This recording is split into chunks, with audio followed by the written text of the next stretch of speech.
আমাদের ঈমান নামক অস্ত্রকে ধার দিতে হবে। মুসলমানদের প্রধান অস্ত্র হলো ঈমান। এই অস্ত্র যদি ধার না থাকে আমাদের ঈমান ওই যে আমি সকালে মুসল্লি, বিকেল বেলা আমি কিরে কই যাও, হুজুরকে বিরুদ্ধে মিছিলে যাই। মিছিলে গেলে কি দিব? একটা করে 7 আপ দিব, বাস ঈমান বিক্রি করে হুজুরকে বিরুদ্ধে মিছিলে চলে যাই। আমার ঈমানের অবস্থায়। তাহলে ঈমানকে যদি আমি অস্ত্রকে যদি ধার দিতে চাই, আমার ধার করার বস্তুর দরকার। ধার করার কি দরকার? অস্ত্রকে ধার করার বস্তু আছে না? বটিকে ধার করার বস্তু আছে না? অস্ত্রকে ধার করার বস্তু কি? অস্ত্রকে ধার করার বস্তু হলো নেক আমল। এজন্যই আপনি খেয়াল করেন, কোরআনের যেই জায়গায় আল্লাহ ঈমানের কথা বলছে ওখানে আমলের কথা আছে। আল্লাযীনা আমানু ওয়া আমিলুস সালিহাত, আমানু ওয়া আমিলুস সালিহাত, ইন্নাল্লাযীনা আমানু ওয়া আমিলুস সালিহাত, আমানু ওয়া আমিলুস সালিহাত, ঈমান আমল। মান আমিলা সালিহাম মিন যাকারিন আও উনসা ওয়া হুয়া মুমিন, মুমিন ঈমান এবং আমল। তার মানে বোঝা গেল দাজ্জাল আসার আগে ওই ব্যক্তিরা মুনাফিক হয়ে যাবে, কাফের হয়ে যাবে, মুরতাদ হয়ে যাবে, যারা বলে হুজুর নামাজ পড়ি না তো কি হয়েছে, ঈমান ঠিক আছে। কারণ তার অস্ত্র আছে কিন্তু অস্ত্রে ধার নাই, কারণ তার আমল ঠিক নাই। হুজুর দাড়ি রাখি না তো কি হয়েছে, আমার ঈমান ঠিক আছে। আমরাও বলবো ঈমান ঠিক আছে, বোথা অস্ত্রের মতো। কিসের অস্ত্রের মতো? ওই ঈমান দিয়ে আপনি যুদ্ধ চালাতে পারবেন না। এই জন্য আমাদের এখন সবচেয়ে বড় অস্ত্র হলো আমাদের গুনাহমুক্ত জিন্দেগি করতে হবে। গুনাহমুক্ত জিন্দেগি করতে হবে। গুনাহ হয়ে গেলে সাথে সাথে আস্তাগফিরুল্লাহ, আল্লাহ মাফ করে দাও, আর করব না, ইস্তিগফারের আমল চালু করতে হবে। পারবো না ইনশাআল্লাহ? আল্লাহ তৌফিক দান করুক বলি আমিন। তো বলতেছিলাম 3 নাম্বার, আল্লাহ ওয়ালাদের জন্য নবীজি কিভাবে রহমত। নবীজি জানায় দেয়, মান আদালি ওয়ালিয়ান ফাকাদ আযানতুহু বিল হারব। আল্লাহ ওয়ালাদের সাথে যদি কেউ দুশমনি করে তাদের সাথে যুদ্ধের ঘোষণা আল্লাহ পাক রব্বুল আলামিন নিজে দিয়া দেয়। ওরে বাবা, এত দরকার আছে নি? আল্লাহ ওয়ালাদের সাথে দুশমনি করলে তার সাথে যুদ্ধের ঘোষণা কে দেয়? আল্লাহ পাক রব্বুল আলামিন দেয়। আচ্ছা হুজুর, আল্লাহ ওয়ালাকে বাহির থেকে দেখে বুঝবো কিভাবে? শোনেন শোনেন শোনেন, অনেক সময় আল্লাহ ওয়ালা বাহির থেকে দেখা বোঝা যায় না। দেখতে মনে হয় রিকশা চালায়, কিন্তু আল্লাহ ওয়ালা। দেখতে মনে হয় ঝালমুড়ি বিক্রি করে, কিন্তু আল্লাহ ওয়ালা। এই জন্য সবচেয়ে বড় সতর্কতা অবলম্বন করা উচিত। সবচেয়ে বড় সচেতন মুসলমান হলো সে যে নাকি তার মুখ এবং হাত থেকে অন্য ভাইকে নিরাপদ রাখে, অর্থাৎ তার হাত এবং মুখ থেকে অন্য একজন ভাই নিরাপদ, অর্থাৎ সে কোনো ব্যক্তিকেই কখনো কষ্ট দেয় না। বলেন ইনশাআল্লাহ আমরা আল্লাহ ওয়ালা কেউ কষ্ট দিব না? বলেন সাধারণ মুসলমান কেউ কষ্ট দিব? কারণ একজন সাধারণ মুসলমানকেও আল্লাহ ওয়ালার চেয়ে উঁচু মাকাম এক সময় দিয়ে দিতে পারে। কেমনে? আপনাদেরকে একটা ছোট্ট ঘটনা শোনাই। হযরতে আব্দুল্লাহ ইবনে মুবারক রাহমাতুল্লাহি আলাইহি জামানার শ্রেষ্ঠ মুহাদ্দিস ছিলেন। হযরতে আব্দুল্লাহ ইবনে মুবারক রাহমাতুল্লাহি আলাইহি উনি যখন জীবদ্দশায়, উনি যখন জীবিত ছিলেন, তৎকালীন জামানায় উনার চেয়ে বড় মুহাদ্দিস খুঁজে পাওয়া মুশকিল ছিল। হযরতে আব্দুল্লাহ ইবনে মুবারক রাহমাতুল্লাহি আলাইহি যখন মারা গেলেন, মারা যাওয়ার পর উনার একজন শাগরিদ স্বপ্নে দেখে আব্দুল্লাহ ইবনে মুবারক রাহমাতুল্লাহি আলাইহিকে শাগরিদ স্বপ্নে জিজ্ঞাসা করলেন, হযরত আল্লাহ আপনার সাথে কি আচরণ করেছে? আল্লাহ কি আপনাকে জাহান্নাম দিয়েছে না জান্নাত দিয়েছে? হযরত আব্দুল্লাহ ইবনে মুবারককে কৌতূহল নিয়ে, আকর্ষণ নিয়ে প্রশ্ন করে, হযরত আপনি জামানার শ্রেষ্ঠ বুজুর্গ, আপনি জামানার শ্রেষ্ঠ ওলি, আপনি জামানার সবচেয়ে যুগ শ্রেষ্ঠ মুহাদ্দিস। এখন তো ঘরে ঘরে মুহাদ্দিস, আলহামদুলিল্লাহ। কিন্তু এদেরকে যদি বলি হযরত 5টা হাদিস সনদ সহকারে শোনান, আমতা আমতা করবি। 5টা হাদিস সনদ সহকারে মুহাদ্দিস খুঁজে পাওয়া কঠিন, ঠিক না ভাই? ঠিক। কিন্তু আব্দুল্লাহ ইবনে মুবারক রাহমাতুল্লাহি আলাইহি এরা কেমন ছিলেন? কেমন ছিলেন? কয় ওই জামানার এক একজন ইমাম বুখারী রাহমাতুল্লাহি আলাইহি 6 লক্ষ হাদিসের হাফেজ ছিলেন। কয় লক্ষ? 6 লক্ষ হাদিসের হাফেজ ছিলেন। এইরকমই একজন ইমাম ছিলেন হযরত আব্দুল্লাহ ইবনে মুবারক রাহমাতুল্লাহি আলাইহি। আব্দুল্লাহ ইবনে মুবারক রাহমাতুল্লাহি আলাইহিকে স্বপ্নের ভিতরে ওনার শাগরিদ জিজ্ঞাসা করলেন, হযরত আল্লাহ আপনার সাথে কেমন আচরণ করেছে। আপনাদের প্রশ্ন জাগতে পারে, হুজুর স্বপ্নের কথা কি আবার সত্য নাকি? আচ্ছা, উত্তর আমি হাদিস থেকেই দিয়ে দিই, আমি নিজের থেকে পণ্ডিতি করে উত্তর দিব না। নবীজি বুখারী শরীফের হাদিসের মধ্যে জানায় দেয়, আস্তাকুহুম রুইয়া আস্তাকুহুম হাদিসা, যাদের কথা সত্য তাদের স্বপ্ন সত্য। রাগ করবেন না, বাস্তব কথা হলো যাদের কথা মিথ্যা এদের স্বপ্ন মিথ্যা। ওবায়দুল কাদের এদের কথা ছিল মিথ্যা, এরা বাংলাদেশ নিয়ে যেই স্বপ্ন দেখেছিল যে ইসলাম মুক্ত বাংলাদেশ গড়বে, এদের কথাও মিথ্যা, এদের স্বপ্নও মিথ্যা। যাদের কথা সত্য এদের স্বপ্ন সত্য। আমরা পাই কিতাবের মধ্যে আব্দুল্লাহ ইবনে মুবারক রাহমাতুল্লাহি আলাইহি যিনি স্বপ্ন দেখেছেন তার ওই ব্যক্তিটা সত্যবাদী ছিলেন, তার কথাও তাহলে সত্য, তার স্বপ্নও তাহলে সত্য।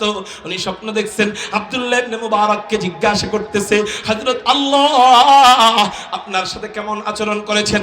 হযরত আব্দুল্লাহ ইবনে মুবারক বলেন, আল্লাহ আমার সাথে অনেক ভালো আচরণ করেছেন, আমি যেটা কল্পনা করি নাই এর চেয়ে বড় জান্নাত, এর চেয়ে দামি জান্নাত, এর চেয়ে অকল্পনীয় জান্নাত আল্লাহ আমাকে দান করেছেন। কিন্তু শোনো, আল্লাহ আমার বাড়ির সামনে একটা কামারের বাড়ি ছিল, ওই কামারও মারা গেছে, ওই কামারকে আল্লাহ যেই মাকাম দান করেছেন আমাকে আল্লাহ ওর ধারে কাছেও নেয় নাই। আর আস্তে কোন সুবহানাল্লাহ। একজন কামারকে আল্লাহ যেই মাকাম দান করেছেন, এই কামারের ধারে কাছেও আমি জামানার শ্রেষ্ঠ মুহাদ্দিস হইতে পারি, আমি জামানার শ্রেষ্ঠ ওলি হইতে পারি, কিন্তু আল্লাহ ওই কামারকে যেই অবস্থানে নিয়েছেন এর ধারে কাছেও আমি যাইতে পারি নাই। এমন কি কামার যেই জান্নাতে থাকে ওই জান্নাতের ঘ্রাণও আমি পাই না। তাহলে আল্লাহ ওই কামারকে এত উঁচু মাকাম দান করেছে। ওই ব্যক্তির ঘুম ভেঙে গেছে, ঘুম ভাঙার পর ওই কামারের বাড়ি গেছে। আব্দুল্লাহ ইবনে মুবারক রাহমাতুল্লাহি আলাইহির কামরার দরজা, ওই দরজা বরাবর তার বাড়ি, ওখানে বৈশা বৈশা উনি লোহা পিটাইতেন। ওই বাড়ির ভিতরের লোকদেরকে জিজ্ঞাসা করছে যে ইতিপূর্বে কয়েকদিন আগে এই জায়গায় কোনো কামার মারা গিয়েছে কিনা? হ্যাঁ মারা গিয়েছে। কামার চিনেন তো আপনারা? লোহা পিটায় এই শ্রমিকরা, শ্রমিক ভাইরা। হুজুর আমগো লাগায় কোনো ওয়াজ করে না, দেখেন এটা আপনাদের ওয়াজ। কামার লোহা পিটায়, শ্রমিক ছিল, শ্রমিক পরিশ্রম কইরা দিন আনে দিন খায়। এই ব্যক্তিটাকে আল্লাহ জামানার শ্রেষ্ঠ মুহাদ্দিসের চেয়ে উঁচু মাকাম দান করেছেন জান্নাতে। কেন কেন কেন কেন দান করলেন? উনি জিজ্ঞাসা করতেছে, ইতিপূর্বে কামার মারা গিয়েছে, ওনার স্পেশাল কি কোনো আমল ছিল কিনা? বাড়ির লোকজন বলে না, স্পেশাল কোনো আমল ছিল না। আপনারাও 5 ওয়াক্ত নামাজ পড়তেন, উনিও 5 ওয়াক্ত নামাজ পড়তো, এর বাহিরে স্পেশাল কোনো আমল ছিল না। তবে আমরা দেখেছি সবসময় আব্দুল্লাহ ইবনে মুবারকের দরজার দিকে ওনার চোখটা থাকতো। যখনই আব্দুল্লাহ ইবনে মুবারক রাহমাতুল্লাহি আলাইহি নামাজের আগ দিয়ে আজান দিত, আজানের সময় আব্দুল্লাহ ইবনে মুবারক মসজিদে যাওয়ার জন্য বের হয়ে যাইতো, তখন উনি কাজ বন্ধ কইরা আব্দুল্লাহ ইবনে মুবারকের দিকে আফসোসের নিয়তে তাকায় থাকতো। কি আফসোস? উনি আফসোস করতেন সব সময়, আহারে আমার বাড়ির সামনে আমার এই ছোটবেলার খেলার সঙ্গী, আমার এই ছোটবেলার খেলার সঙ্গী, আল্লাহ তাকে জামানার শ্রেষ্ঠ ওলি বানিয়ে দিয়েছেন, জামানার শ্রেষ্ঠ মুহাদ্দিস বানিয়ে দিয়েছেন, কিন্তু আমি কিছুই হইতে পারলাম না, আমি একজন সাধারণ কামার রয়ে গেলাম। আল্লাহ তার জান্নাতে কত উঁচু মাকাম দিবে, আর আমার কবরের অবস্থা কি হবে? মনে হয় আমি জান্নাতে যাইতে পারবো না, মনে হয় আমি জাহান্নামে চলে যাইবো। এই একটা আফসোস নিয়ে উনি লোহা পিটানো বন্ধ কইরা আব্দুল্লাহ ইবনে মুবারকের দিকে তাকায় তাকায় আফসোস করতেন যে জামানার শ্রেষ্ঠ বুজুর্গ আমার সামনে, কিন্তু আমি কিছুই হইতে পারলাম না। এছাড়া আর তার আলাদা কোনো বড় আমল ছিল না। ওই ব্যক্তি বলতেছে, হ্যাঁ হ্যাঁ হ্যাঁ, আমার আর বুঝতে বাকি নাই, এই আফসোসটুকু আল্লাহ এমন কবুল করছেন, এমন কবুল করছেন, এমন কবুল করছেন, জামানার শ্রেষ্ঠ মুহাদ্দিস, জামানার শ্রেষ্ঠ ওলির চেয়ে উঁচু মাকাম আল্লাহ এই আফসোসের কারণে জান্নাতে দিয়ে দিয়েছে। তাহলে একজন ব্যক্তি আল্লাহ ওয়ালা হওয়ার জন্য গার্মেন্টসে কাজ করলেও যথেষ্ট, গার্মেন্টসে কাজ কইরাও আল্লাহ ওয়ালা হইতে পারে। কেমনে কই হইতে পারে? আল্লাহর প্রতি মোহাব্বত দিলে থাকবে। হর চাকাহি বাসু লেকিন আন্দুকে দিওয়ানা বাস, হর চাকাহি বাসু লেকিন আন্দুকে দিওয়ানা বাস। বা মুহাম্মদ হুসে বাসু বা খুদা দিওয়ানা বাস। আল্লাহ ওয়ালা হওয়ার জন্য বড় আলেম হওয়া জরুরি না, বড় আবেদ হওয়া জরুরি না, বড় বৈজ্ঞানিক হওয়া জরুরি না। ইবলিসের ভিতরে তো সবই ছিল। এক নাম্বার, ইবলিস বড় আলেম ছিল। দুই নাম্বার, ইবলিস বড় আবেদ ছিল। তিন নাম্বার, ইবলিস বড় আকেল ছিল। মানে ইবলিস আলেমও ছিল, ইবাদতকারীও ছিল। এমন ইবাদত করেছে আপনি যেই জায়গায় বসা সেই জায়গায় ইবলিসের সেজদা ছিল। এমন বড় আলেম আজ ছিল ইবলিসে। আল বিদায়া ওয়ান নিহায়া নামক একটা ইতিহাসের কিতাব আছে। ওই কিতাবের মধ্যে পাওয়া যায় আল্লাহ ইবলিসকে, ফেরেশতাদের জাত নয় ইবলিস, ইবলিস হলো জিন, ফেরেশতা হলো নূরের তৈরি, ইবলিস হলো আগুনের তৈরি। তারপরেও আল্লাহ ইবলিসের ইলমের প্রতি সন্তুষ্ট হয়ে, ইবাদতের প্রতি সন্তুষ্ট হয়ে ফেরেশতাদের সর্দার বানিয়ে দিয়েছিলেন, যাকে বলা হতো মুআল্লিমুল মালাইকা। তাহলে ইবলিস এত বড় আলেম ছিল, ইবলিস এত বড় আবেদ ছিল, ইবলিস এত বড় যুক্তিবাদী বৈজ্ঞানিক আকেল ছিল। কিন্তু 4 নাম্বার, ইবলিসের ভিতরে ইশক ছিল না, আশিক ছিল না। ইবলিস আল্লাহর প্রতি মহব্বত কম ছিল, আল্লাহ ওয়ালাদের প্রতি মহব্বত কম ছিল, নবীদের প্রতি মহব্বত কম ছিল। এই জন্য আল্লাহ এই ইশক থাকার কারণে আল্লাহ ইবলিসকে মুআল্লিমুল মালাইকা ওই জায়গার থেকে নামটা কাইটা দিয়া শয়তানদের সর্দার বানিয়ে দিয়েছে। এই জন্য আল্লাহকে পাওয়ার জন্য আপনি কত বড় আলেম হইবেন, ইবলিসের চেয়ে বড় আলেম তো আর হইতে পারবেন না, ইবলিসের চেয়ে বড় ইবাদত তো আর করতে পারবেন না। এই জন্য আল্লাহকে পাওয়ার জন্য বড় আলেম হওয়া শর্ত না, বড় ইবাদত গুজার বান্দা হওয়া জরুরি না, বেশি জেহেন থাকা জরুরি না। আল্লাহকে পাওয়ার জন্য দিলের দরদ বড় জরুরি, ইশকে বড় জরুরি, প্রেম বড় জরুরি। হযরত প্রেম আল্লাহর প্রতি, আল্লাহ ওয়ালাদের প্রতি প্রেম, এটা বুঝাবো কেমনে? বলে এটা বুঝাবেন এমনে, পর্দা ছাড়া কখনো ঘর থেকে বের হবেন না।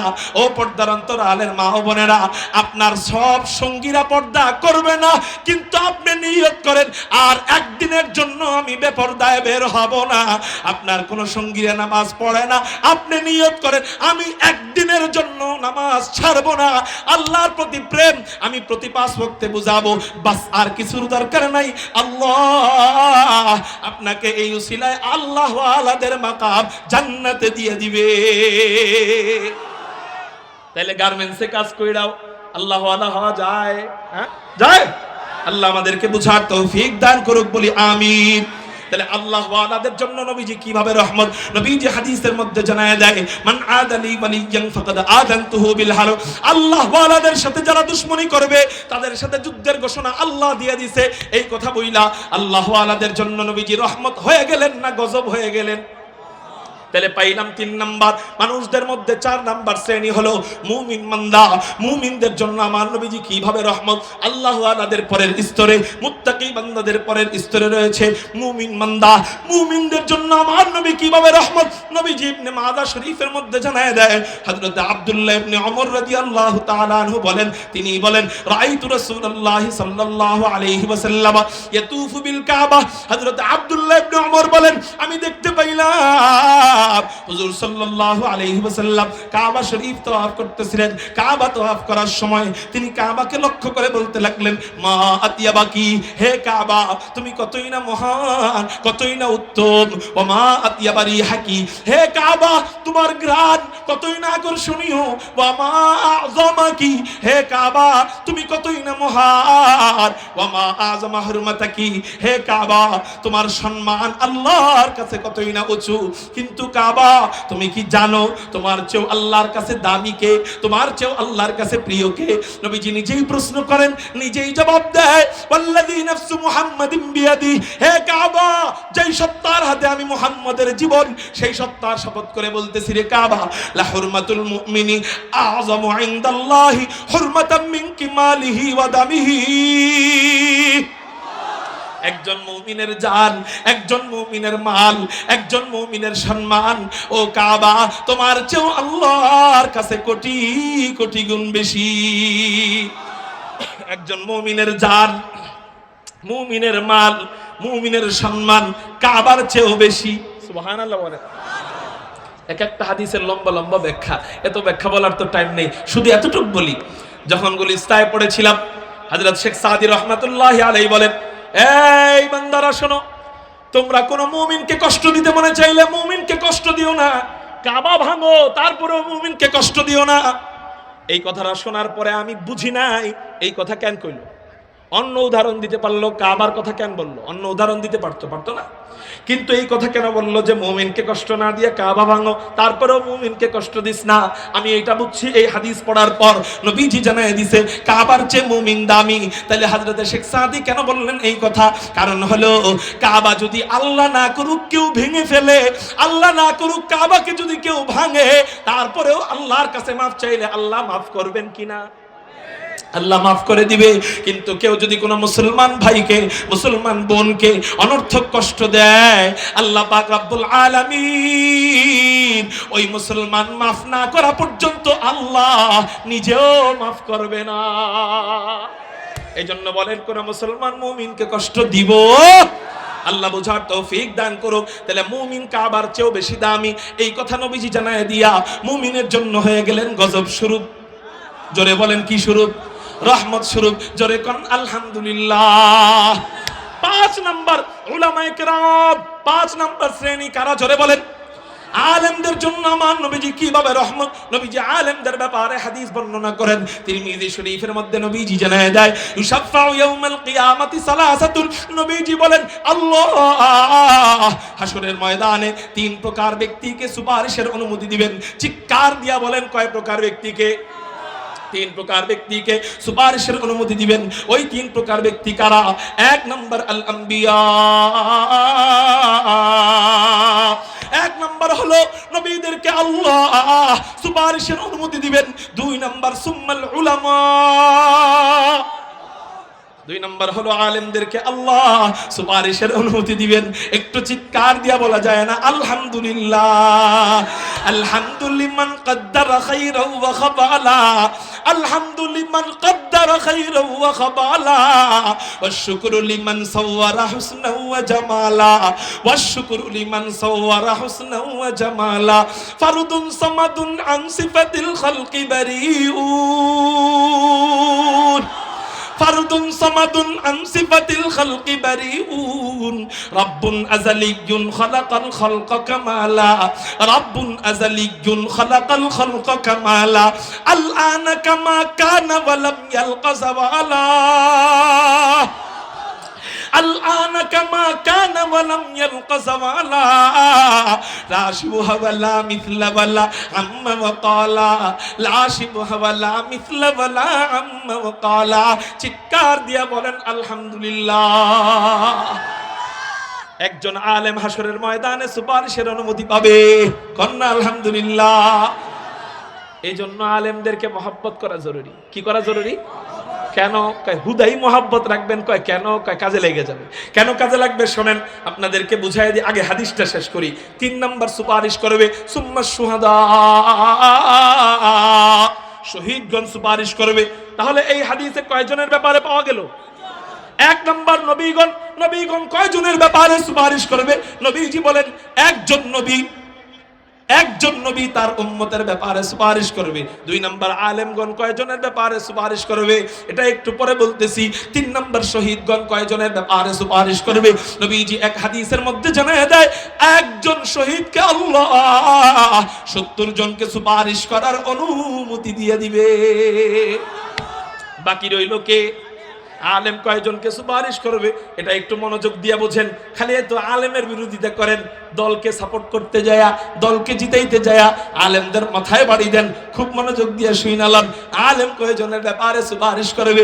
নবী যে হাদিসের মধ্যে বলেন একজন নেককার আলেমকে আল্লাহ যখন জান্নাত দিয়ে দিবেন, ওই আলেম জান্নাতের দিকে আগায় যাইতে থাকবে।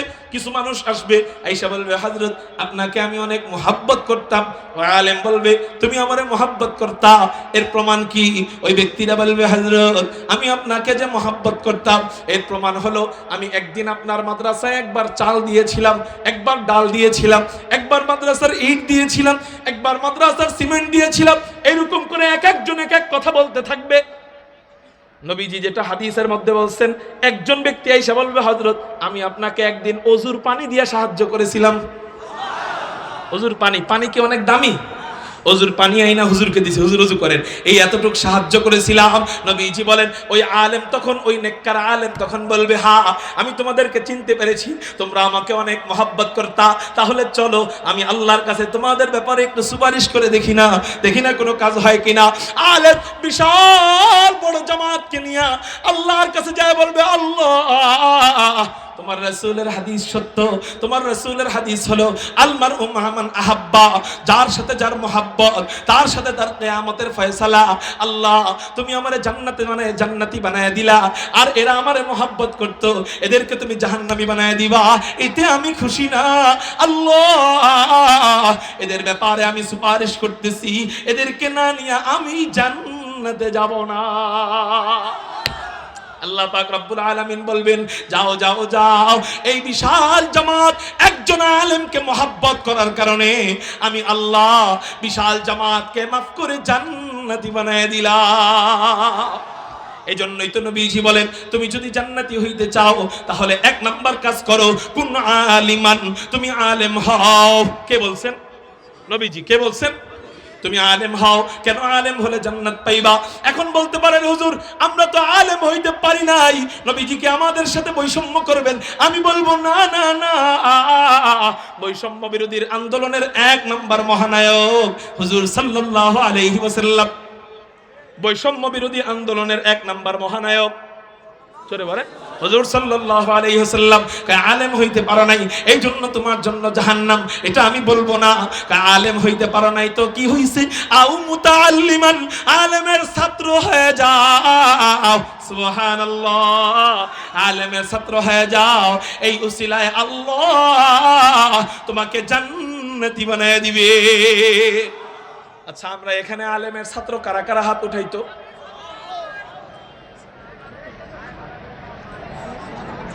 হাত নামান।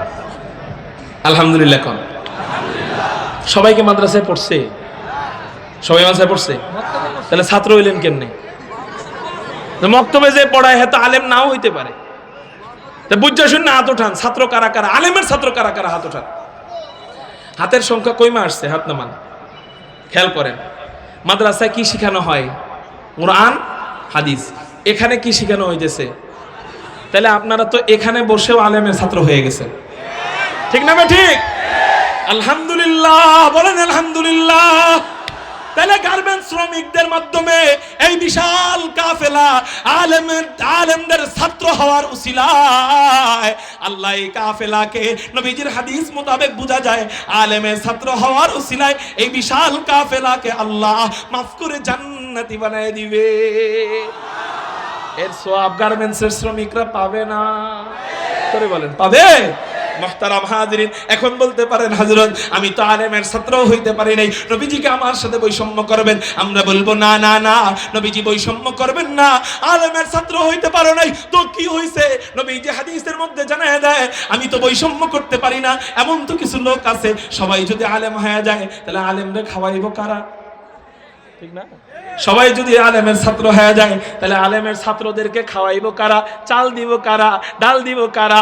এই জন্য আল্লাহ পাক রব্বুল আলামিনের হাবিব জানায় দেয়, তুমি আলেমের ছাত্র হইতে পারো নাই, তাহলে শোনো, আও মুস্তাঈনান, ফাঁকে ফাঁকে আলেমকে সাহায্য করো, এই সাহায্যের উসিলায় আল্লাহ তোমাকে মাফ করে জান্নাতি বানায় দিবে। এখন গরিবরা আসবে, হুজুর আমরা ছাত্র হইতে পারি নাই, আলেমকে সাহায্য করতে পারি নাই, তাহলে আমরা কি করব? নবীজি বলে, তুমি গরিব, তুমি টাকা পয়সা দিতে পারো নাই, সাহায্য করতে পারো নাই, তাহলে শুনে নাও, আমি তোমার জন্য রহমত, তোমার জন্য আমি বৈষম্য করতেছি না, আমি তোমার ব্যাপারেও রহমতের বর্ণনা করতেছি। আও মুহিব্বান, একজন আলেমকে মন ভইরা মহব্বত করবা, আলেমদের বিরোধিতা করবা না, আলেমদেরকে মহব্বত করবা, এই উসিলায় আল্লাহ তোমাকে মাফ কইরা জান্নাতি বানায় দিবে। তাহলে বলেন, জীবন চলে যাবে আলেমদের বিরোধিতা করব? হ্যাঁ, কোনো আলেমের নজরিয়া, কোনো আলেমের চিন্তাধারা আমার ভালো নাও লাগতে পারে, ভালো না লাগলে চুপ থাকবো, কিন্তু ডাক্তারের ভুল ডাক্তার ধরবে, ইঞ্জিনিয়ারের ভুল ইঞ্জিনিয়ার ধরবে, আমি আমি আলেমের ভুল ধইরা আমার ঈমান আমল নষ্ট করব? আল্লাহ বুঝার তৌফিক দান করুক। তাহলে একজন আলেমের উসিলায় লাখ লাখ উম্মত জান্নাতে যাবে। সুবহানাল্লাহ। তাহলে বোঝা গেল আলেমদের জন্য আমার নবী রহমত। একটু চিৎকার দিয়ে বলেন সুবহানাল্লাহ। আপনাদের মনে হয় অনেক কষ্ট হইতেছে, এই জন্য আমি আর দুই একটা হাদিস বলে আমার বয়ানের ইতি টানবো। 6 নম্বর হাদিস, 6 নম্বর শ্রেণী, মানুষদের জন্য নবীজি কিভাবে রহমত। আলোচনার হেডলাইন কি? মানুষদের জন্য নবীজি কিভাবে রহমত। এর মধ্যে কয়টা শ্রেণী গেল? 5 নম্বর। 6 নম্বর, হাফেজদের জন্য নবীজি কিভাবে রহমত। নবীজি হাফেজদের ব্যাপারে বলেন মান ক্বারাআল কুরআন ফাস্তাযহারাহু। এখন শুধু হাদিসের মতন বলবো আর তরজমা বলবো, ব্যাখ্যা বলবো না, খুব মনোযোগ দিয়ে শুনবেন। নবীজি ইবনে মাজাহ শরীফের মধ্যে বলেন মান ক্বারাআল কুরআন ফাস্তাযহারাহু ফাআহাল্লা হালালাহু ওয়া হাররামা হারামাহু আদখালাহুল্লাহুল জান্নাহ ওয়া শাফাহু ফি আশরাতিন মিন আহলি বাইতিহি ক্বাদ ওয়াজাবাত লাহুমুন নার। নবীজি বলেন কোন ব্যক্তি যদি হাফেজ হয়, হালাল হারাম মাইনা চলে, আল্লাহ ওই হাফেজকে জান্নাতে প্রবেশ করাবেন। শুধু তাই নয়, শুধু তাই নয়, ওই হাফেজ 10 জনকে নিয়ে জান্নাতে যাবে।